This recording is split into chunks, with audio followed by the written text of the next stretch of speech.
하나님의 사랑과 은총이 우리 가운데 함께 하시기를 바랍니다. 지난주에 정성수 전도사님께서 아주 밝은 분위기로 재미있고 은혜롭게 말씀을 전해주셔서 저에게는 아주 큰 부담이 됩니다. 어떤 말씀을 들고 이 자리에 서야 할까 참 많이 고민했습니다. 저는 아직 결혼을 안 해서 싸우고서 안아줄 아내도 없고 예화로 들 수 있는 아내도 없고 또 드라마가 재미있다고 같이 보자고 할 장모님도 없습니다. 하지만 저는 청년들을 담당하고 있는 전도사이기 때문에 제게는 수많은 청년들이 있습니다.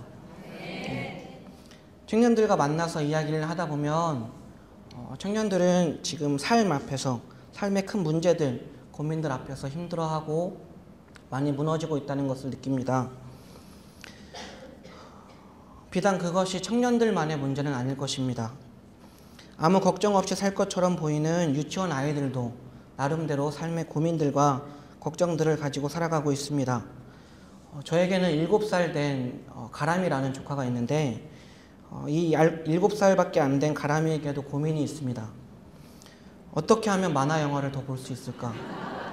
어떻게 하면 한글나라를 안 할까? 어떻게 하면 유치원에 안 갈까? 우리가 보기에는 너무나도 귀여운 고민이지만 이 7살밖에 안 된 유치원생에게는 매일매일 치열하게 해야 하는 고민들입니다. 초등학생, 중학생, 고등학생도 마찬가지입니다. 20대 청년들도 그렇고 30대 청년들도 매일 치열한 고민과 걱정 가운데 살아갑니다. 이 자리에 계신 집사님, 권사님, 장로님들도 또한 고민과 문제들을 가지고 계실 것입니다. 나이를 먹는다고 해서 어른이 된다고 해서 아니면 아이들이라고 해서 삶의 문제들이, 삶의 고민들이 없어진다거나 해결되지 않습니다. 우리 삶에는 끊임없이 고민이 있고 시험이 있고 고난이 있고 문제들이 있습니다. 우리 삶에서 끊임없이 계속되는 이 문제들을 해결하려면 우리는 어떻게 해야 할까요? 오늘의 말씀이 우리의 삶 속에서 끊임없이 계속되는 시험과 문제들을 이해하고 해결하는 데 도움이 되기를 바랍니다. 우리가 방금 읽은 본문에서 이스라엘 백성들은 인생에 있어서 가장 큰 문제에 직면해 있습니다. 이스라엘 백성들은 430년간의 종살이했던 애굽에서 나와서 430년간 종살이했던 애굽에서 나와서 하나님께서 약속하신 가나안으로 방금 출발했습니다. 그리고 우리가 다 알다시피 40년 동안을 광야에서 생활하게 됩니다. 애굽에서 가나안까지 가는 거리가 그렇게 멀어서가 아닙니다.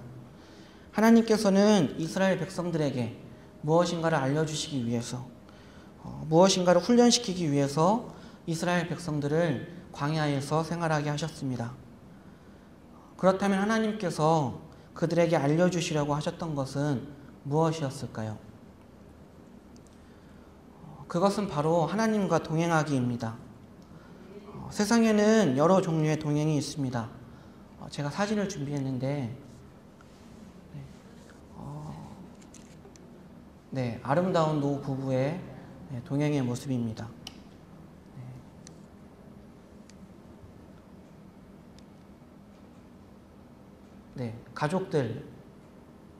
가족과 함께 걷는 동행의 모습입니다. 또 이런 동행도 있습니다. 친구들, 그리고 또 이런 동행도 있습니다.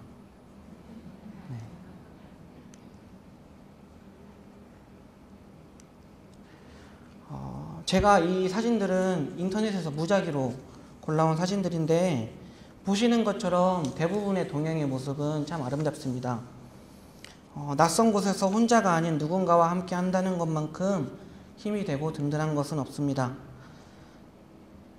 대부분의 동행은 아름답고 힘이 되지만 수많은 종류의 동행 중에서 우리에게 가장 힘이 되고 꼭 필요한 동행은 하나님과의 동행입니다. 하나님이 우리와 함께 계시다는 것은 말만 들어도 얼마나 든든합니까? 이 동행이라는 단어에는 비슷하지만 다른 두 가지의 뜻이 있습니다. 우리가 흔히 알고 있는 동행의 뜻은 제가 지금 띄워드린 것처럼 일정한 곳으로 길을 같이 가거나 오거나 함입니다. 밑에 예문을 준비했는데 그와 난 지리산으로 동행을 할 계획이다. 유럽으로 가는 우리와 동행을 하려면 빨리 서둘러야 된다. 수정이는 이번 여름 설악산 동행을 같이 할 친구를 찾고 있다. 이런 뜻으로 쓰이는 동행입니다. 그리고 동행의 또 다른 뜻은 일정한 곳으로 길을 같이 가거나 오는 사람이라는 뜻입니다. 이것의 예문은 우리는 동행이니 계산을 같이 해주시오. 이번 등산에는 동행이 많아 좀 소란스러웠다. 순정이는 동행과 떨어져 혼자 낙오되었다. 무슨 뜻인지 이해가 되시죠? 두 뜻 모두 우리가 자주 쓰고 알고 있는 뜻이지만 오늘 말씀의 제목인 동행에서 동행을 우리는 흔히 일정한 곳으로 길을 같이 가거나 오거나 함, 제가 첫 번째 보여드린 뜻으로 이해하기 쉽지만 제가 오늘 말씀에서 조금 더 집중하고자 하는 동행의 뜻은 일정한 곳으로 길을 같이 가거나 오는 사람입니다. 하나님께서는 광야에서 이스라엘 백성들과 동행하셨고 또 동행이 되어 주셨습니다. 하나님께서는 이스라엘 백성들에게 하나님과 동행하는 법, 특히 하나님과 동행이 되는 법을 알려주시려고 하셨습니다. 하나님과 동행이 된다는 것은 무엇일까요? 하나님과 함께 간다는 것은 또 무엇일까요? 오늘 본문 말씀에서 그 뜻을 찾아보겠습니다. 이제 막 출애굽을 한 이스라엘 백성에게는 선택할 수 있는 길이 세 가지 있었습니다. 첫 번째는 지름길로 가는 길이고, 두 번째는 애굽으로 되돌아가는 길, 마지막 세 번째는 하나님의 인도하심을 따라 홍해를 건너 광야를 통과해야 하는 길입니다. 첫 번째, 지름길로 가는 길입니다. 하나님은 애굽에서 종살이하는 이스라엘 백성을 구하시려고 모세를 부르셨습니다. 출애굽기 2장 23절에서 25절 말씀인데 우리 같이 읽었으면 좋겠습니다. 애굽 왕은 죽었고 이스라엘 자손은 고된 노동으로 말미암아 탄식하며 부르짖으니 그 고된 노동으로 말미암아 부르짖는 소리가 하나님께 상달된지라. 또 있습니다. 그들의 고통을 소리를 들으시고 하나님이 아브라함과 이삭과 야곱에게 세운 그의 언약을 기억하사 하나님이 이스라엘 자손을 돌보셨고 하나님이 그들을 기억하셨더라. 아멘. 하나님께서는 이스라엘 백성들이 고된 노동으로 말미암아 부르짖는 소리를 들으시고 이스라엘 백성들을 출애굽시키셨습니다. 출애굽한 이스라엘 백성들의 목적지는 가나안이었습니다. 그런데 하나님은 이스라엘 백성들을 가나안으로 곧장 인도하지 않으시고 남쪽 광야로 돌아가게 하셨습니다. 가나안으로 가는 가장 가까운 길은 지중해의 해변인 블레셋 길이었습니다.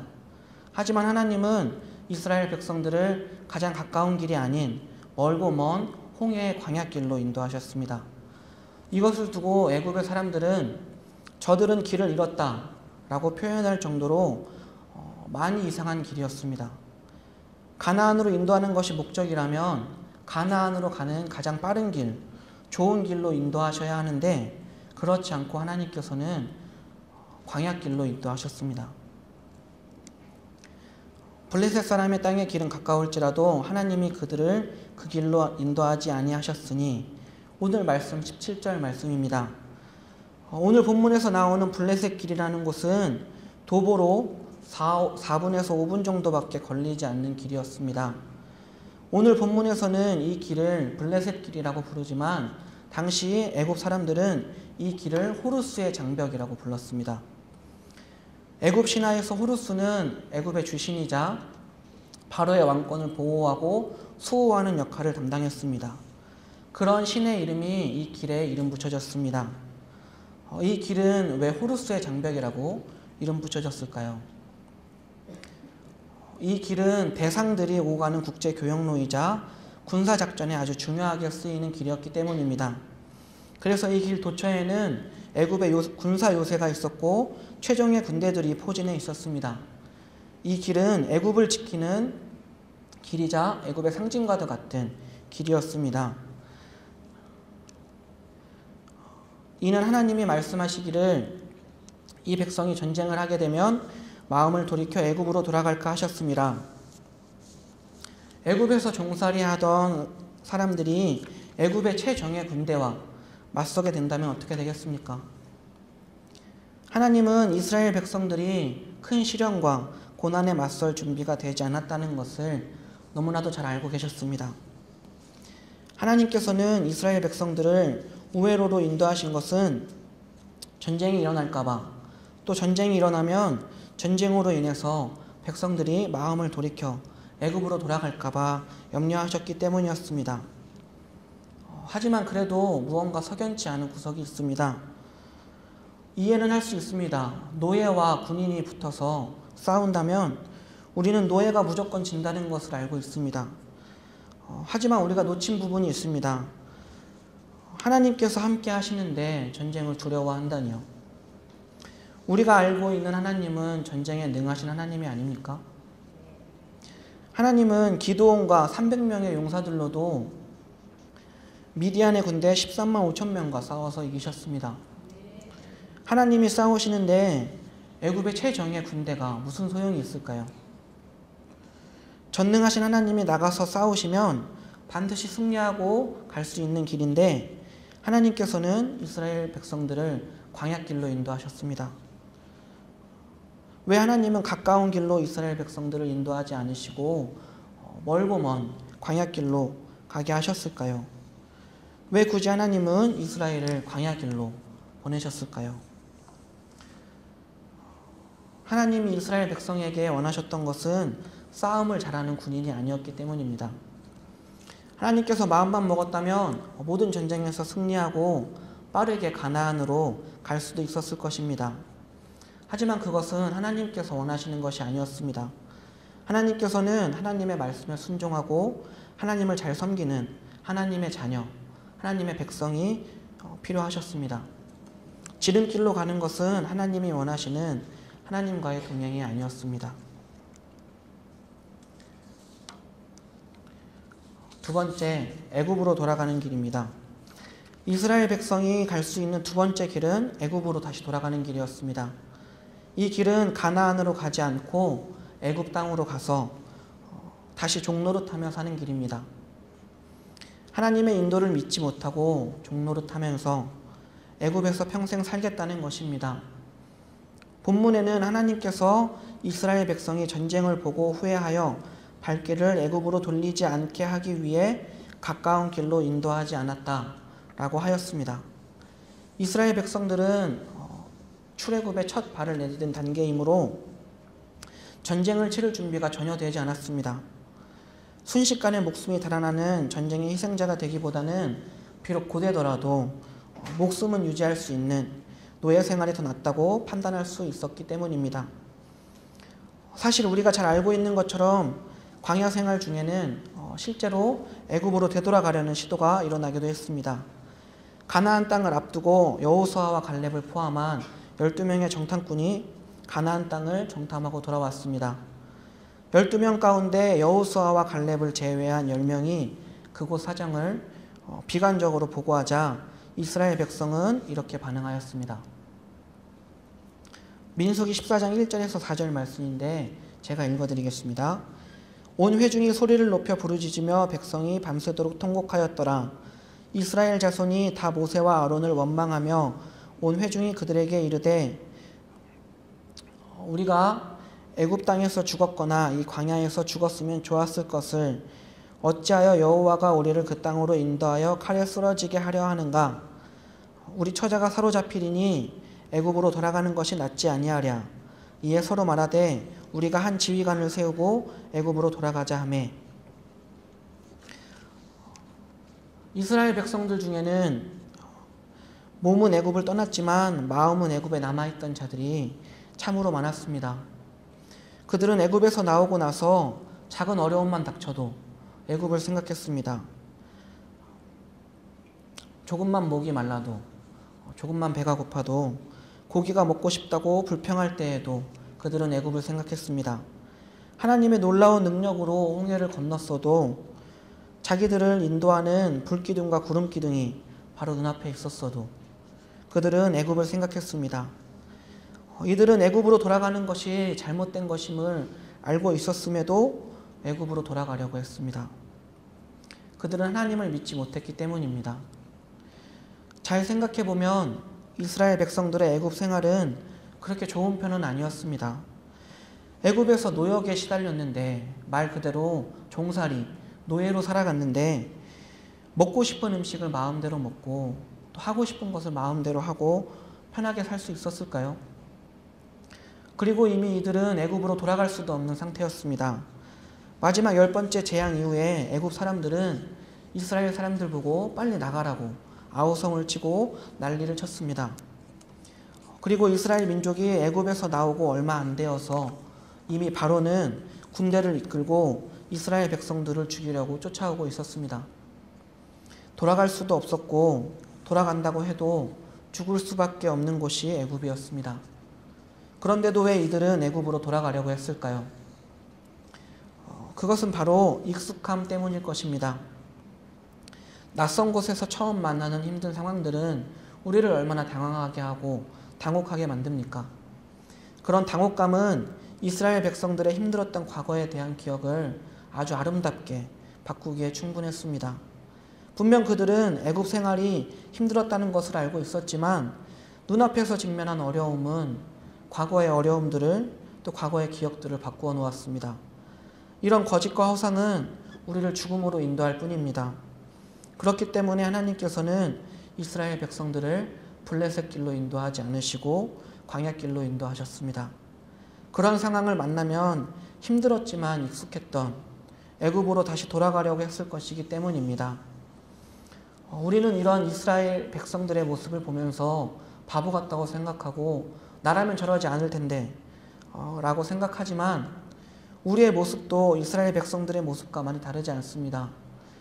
하나님께서는 우리를 자유하게 하시려고 익숙한 것에서 벗어나라고 하시지만 우리는 익숙함에서 벗어나려고 하지 않고 여전히 익숙한 것만을 찾습니다. 교회에 예배를 드리러 나오기는 했지만 마음은 다른 곳에 있는 우리의 모습이 몸은 애굽을 나왔지만 마음은 애굽에 있는 이스라엘 백성의 모습과 별반 차이가 없습니다. 이것 또한 하나님께서 원하시는 하나님과의 동행이 아닙니다. 세 번째, 홍해를 건너 광야를 통과해야 하는 길. 그러므로 하나님이 홍해의 광야길로 돌려 백성을 인도하심에 하나님이 인도하신 길은 홍해를 건너는 광야길이었습니다. 그 길은 험하고 힘든 돌아가는 길이었고 굉장히 먼 길이었습니다. 게다가 그 길은 홍해 바다가 가로놓여서 막혀있는 막다른 길이었습니다. 하나님은 쉬운 길을 버려두고 왜 이러한 어려운 길로 그 백성들을 인도하셨을까요? 출애굽기 6장 6절에서 8절 말씀입니다. 제가 읽어드리겠습니다. 그러므로 이스라엘 자손에게 말하기를 나는 여호와라 내가 애굽 사람의 무거운 짐 밑에서 너희를 빼내며 그들의 노역에서 너희를 건지며 편팔과 여러 큰 심판들로서 너희를 속량하여 너희를 내 백성으로 삼고 나는 너희의 하나님이 되리니 나는 애굽 사람의 무거운 짐 밑에서 너희를 빼낸 너희의 여호와인 줄 너희가 알지라. 내가 아브라함과 이삭과 야곱에게 주기로 맹세한 땅으로 너희를 인도하고 그 땅을 너희에게 주어 기업을 삼게 하리라. 나는 여호와라 하셨다 하라. 아멘. 하나님께서는 모세에게 출애굽의 이유에 대해서 설명해 주셨습니다. 신음소리를 듣고 애굽에서 건지며 가나안 땅을 주시겠다는 것입니다. 그리고 하나님 여호와를 알라고 하셨습니다. 하나님께서는 출애굽을 통하여서 이스라엘 백성들이 하나님을 알기를 원하셨습니다. 하나님을 알고 하나님의 백성으로 세워지기를 원하셨습니다. 하지만 안타깝게도 출애굽한 이스라엘 백성들은 하나님에 대해서 제대로 알지 못했습니다. 출애굽 이야기의 주인공은 하나님이십니다. 그리고 하나님이 모세를 이스라엘 백성들의 지도자로 세워서 쓰셨습니다. 오늘 말씀 이전의 출애굽 역사에서 이스라엘 백성은 아무 역할도 하지 않았습니다. 하나님은 모세와 아론을 통하여서 모든 일을 하셨습니다. 출애굽을 통하여 하나님을 만나고 하나님의 기적과 이적을 보았던 사람은 모세와 아론입니다. 이스라엘 백성들은 9가지 재앙이 내리는 동안에도 한 것이 별로 없었습니다. 모세와 아론이 바로에 맞서서 행하였던 일들을 들었지만 그건 자신들이 한 일이 아니기 때문에 하나님을 향한 실제적인 믿음을 갖기에는 너무나도 시간이 부족했습니다. 하나님에 대해서 부모님들로부터 듣기는 했지만 하나님을 제대로 알지는 못했습니다. 마지막 10번째 기적에서야 비로소 이스라엘 백성들은 어린 양을 잡아 피를 문설주와 임방에 바르라는 명령을 따라 순종하였고 장자의 죽음을 피하는 기적을 경험하게 됩니다. 그리고는 그들이 하나님을 향한 믿음과 감격을 갖기도 전에 급하게 출애굽이 진행되었고 바로 광야길로 들어서게 됩니다. 이스라엘 백성들은 하나님의 은혜와 사랑을 분명하게 체험했습니다. 하지만 하나님에 대해서 알지는 못했습니다. 하나님을 만나기는 했지만 하나님에 대해서 깊이 생각하고 하나님에 대해서 알아가는 시간이 너무나도 부족했습니다. 아니, 아예 없었다고 해도 과언이 아닐 것입니다. 이스라엘 백성들은 하나님의 놀라운 기적 가운데 있었지만 하나님을 분명하게 체험했지만 하나님에 대해 정확하게 알지 못했던 것입니다. 하나님께서는 출애굽 이스라엘 백성들을 하나님의 백성으로 삼지 않으셨습니다. 하나님께서는 출애굽 사건과 광야길을 통하여서 이스라엘 백성들을 자신의 백성으로 삼으셨습니다. 광야길은 출애굽의 하나님을 믿음으로 만나고 체험하는 길이었습니다. 광야길에서 하나님을 만나고 하나님을 체험하고 하나님을 알게 된 이스라엘 백성들은 출애굽을 하자마자 하나님의 백성이 되겠다고 아멘했던 것이 아니라 시내 산에서 아멘하며 하나님의 백성이 되겠다고 언약을 맺었습니다. 광야길을 거치고 나서야 이스라엘 백성들은 하나님의 백성이 되겠다고 언약을 맺었습니다. 하나님께서 이스라엘 백성을 광야길로 보내셨던 이유는 바로 하나님을 알게 하기 위해서입니다. 하나님을 체험하고 만나도록 광야길로 보내셨던 것입니다. 광야에서 이스라엘 백성들은 구름기둥과 불기둥의 안내를 받았습니다. 구름기둥과 불기둥은 하나님의 보호와 인도에 집중하게 하는, 주목하게 하는 표지였습니다. 광야 생활 중에 이스라엘 백성들은 여러 가지 위험과 시련과 궁핍에 시달렸습니다. 한낮에는 40도가 넘게 온도가 오르고 낮에 뜨겁게 내리쬐는 태양을 피할 그늘도 거의 없는 광야에서 하나님은 이스라엘 백성들을 위해 구름기둥의 모양으로 함께 하셨습니다. 밤에는 온도가 영하까지 떨어져서 너무나도 큰 일교차 때문에 유난히도 더 춥게 느껴지는 광야의 밤에 하나님께서는 이스라엘 백성들을 위하여서 불기둥의 모양으로 하나님과 동행하셨습니다. 하나님께서는 구름기둥과 불기둥을 통해 이스라엘 백성들을 위해 밤이든 낮이든 언제나 내가 너희와 함께 동행하고 있다고 나타내셨습니다. 어디에서나 쉽게 볼 수 있는 표지를 만들어 놓으시고는 흔들리는 이스라엘 백성의 마음을 든든하게 잡아주는 하나님, 임마누엘의 하나님이라는 것을 알려주신 것입니다. 하나님께서는 이스라엘 백성들에게 하나님을 알려주기 위해서 이스라엘 백성들을 광야의 자리로 부르셨습니다. 이스라엘 백성은 하나님이 인도하신 광야에서 하나님을 깊이 만나고 체험했습니다. 이스라엘 백성은 광야에서 하나님의 동행이 되기 위해서 연단받고 훈련받았습니다. 그리고 하나님께서는 광야 기간 내내 이스라엘 백성들과 구름기둥과 불기둥으로 함께 동행하셨습니다. 광야의 자리는 하나님께서 이스라엘 백성들과 동행하신 곳이고 이스라엘 백성들은 하나님과 동행이 되기 위해 노력한 자리입니다. 하나님과 동행이 된다는 것은 참 어려운 일입니다. 광야의 자리는 하나님이 이스라엘 백성들과 동행하기는 하셨지만 하나님이 이스라엘 백성들에게 발걸음을 맞추는 자리가 아닌 이스라엘 백성들이 하나님의 발걸음에 발을 맞추는 자리였기 때문입니다. 하나님이 가라고 하시면 가고 서라고 하시면 서고 하나님의 명령에 따라서 하나님에게 맞춰 가는 것은 참 어려운 일이었기에 40년이라는 시간을 이스라엘 백성은 광야에서 훈련받았습니다. 그 어려운 순간순간에도 하나님께서는 이스라엘 백성들과 동행해 주셨습니다. 하나님께서 함께 해주신다는 것이 얼마나 든든합니까? 심지어 섬세하신 우리 하나님께서는 이스라엘 백성들과 또 다른 약속을 이미 예전에 하셨고 출애굽을 통해서 그 약속을 지키셨습니다. 창세기 50장 24절에서 25절 말씀입니다. 우리 성도님들이 읽어주셨으면 좋겠습니다. 네.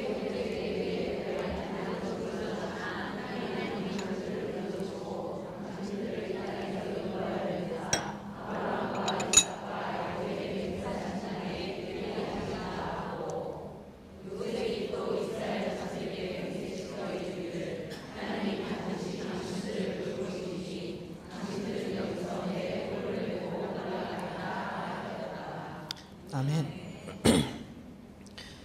애굽에서 나오는 긴박한 순간에 이스라엘 백성들은 요셉의 유고를 챙겼습니다.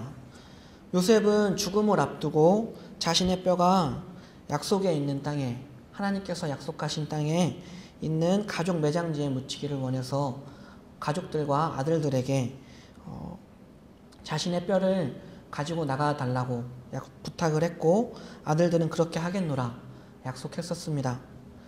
요셉이 자신의 형제들, 자신의 가족들, 또 아들들과 맺었던 약속은 하나님께서 이스라엘 백성들을 반드시 출애굽시키실 것이고 약속의 땅으로 인도하시리라는 믿음을 바탕으로 맺은 약속입니다.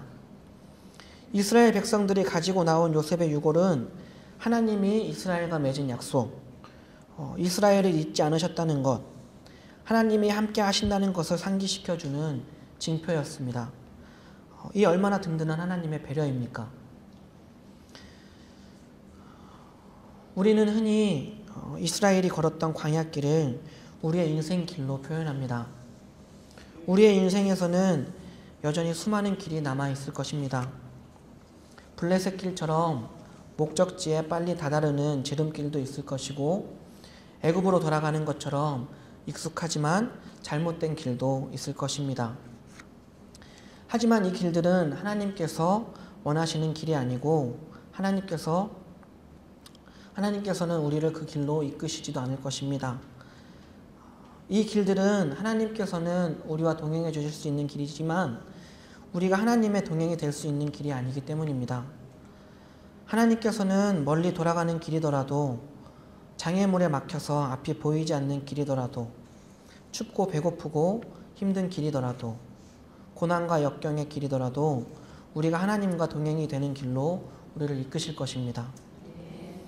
하나님과 동행이 되어서 하나님과 동행하며 하나님의 뜻에 발 맞추어 걷는 그 길이 바로 우리가 살 수 있는 길이고 무엇보다 제일 좋은 길입니다. 그 길이 우리가 보기에는 지름길이 아니더라도 익숙한 우리의 삶에서 벗어나라고 하나님께서 우리를 채찍질 하시더라도 불평하기보다는 멀고 먼 광야길을 걷게 되더라도 그 길 가운데에서 하나님께서 우리에게 주시는 은총과 만나시길 바랍니다. 하나님께서는 이스라엘 백성들에게 불기둥과 구름기둥으로 함께 동행해 주셨던 것처럼 요셉의 유골로 내가 이스라엘을 잊지 않았다, 내가 이스라엘과 함께 있다는 것을 알려주신 것처럼 예수님을 하나님의 사랑의 징표로 우리에게 보내셨습니다. 그리고 예수님은 우리를 위해서 고난받고 십자가에 달려 돌아가셨습니다. 하나님께서 우리를 사랑하신다는 것, 언제나 우리와 함께 하고 싶어 하신다는 것을 알려주시려고 또 우리와 동행하시려고 이 땅에 우리 곁으로 하나님께서는 인간의 몸을 입고 직접 오셨습니다. 하나님께서는 지금도 여전히 우리와 동행하고 계십니다. 우리를 인도해 주시고 우리의 길을 비춰주시고 언제나 우리와 함께 하시는 하나님을 신뢰할 때 우리의 삶은 든든해질 수 있습니다. 우리는 지금 고난주간을 살아가고 있습니다. 삶이 고통스럽고 느닷없이 찾아오는 고난들이 우리를 힘들게 하더라도 하나님이 우리와 함께 동행하고 계십니다. 우리가 하나님의 동행이 되기를 기다리시며 우리와 함께 동행하고 계십니다. 언제나 하나님께서 우리와 동행하신다는 것을 잊지 않고 하나님과 동행이 되기 위해 순종하며 헌신하는 우리가 되기를 간절히 바랍니다. 기도하시겠습니다.